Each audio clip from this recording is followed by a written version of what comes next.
So I've spent all my time with these leaders and thinkers, and I've made some observations about what makes a great leader and also what makes a great human. Because at its very essence, I've met all these amazing people with incredible distinction and credibility, and yet I've met so many of them over a glass of wine to find they're just great humans as well. So we're going to talk a little bit about The Leadership Mind Switch, which is a book I've co-authored with Deborah Benton, a renowned CEO coach and 10 times author now.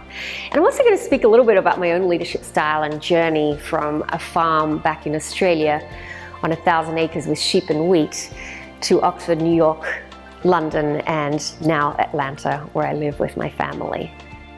So we're in this really interesting time, and as leaders, things are moving faster than ever.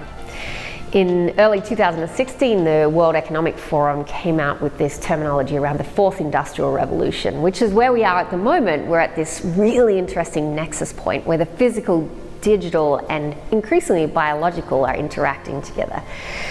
So it's different than we've seen in the past. Obviously, we had the first industrial revolution, then we had mass production, then we had digitization of manufacturing, and now we're in this really blurry place. There's more sophistication around the automation of manufacturing than ever in the past, and we create a lot of information. We know this intuitively, but just keep in mind that every 2 days we create as much information as we did from the dawn of man until 2003. So just think about that for a moment. This information is now exchanged digitally, and it's really impacting the way that we work and lead. And yet leaders are drawing on all these icons from the past and still thinking about how things were done in the third and the second industrial revolution. And we read all of these books from these iconic leaders, and yet we need to forge our own distinctive style given that the landscape has changed so much.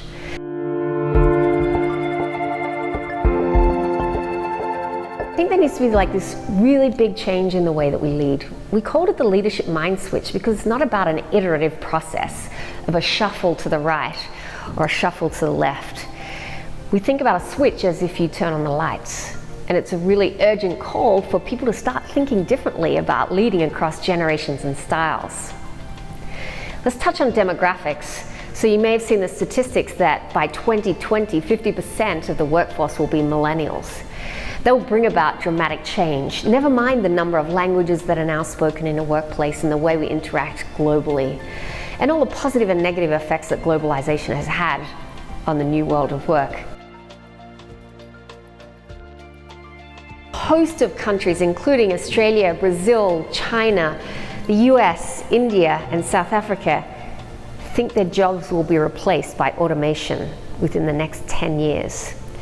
So it's a really different environment that we're working in, and you need a really different mindset to cope with it and succeed in it. So the leadership mind switch is about that. It's that really dramatic flip of the switch to be more enlightened, to be a playful leader, and most important of all, to maintain trustworthiness, because that's more important than ever.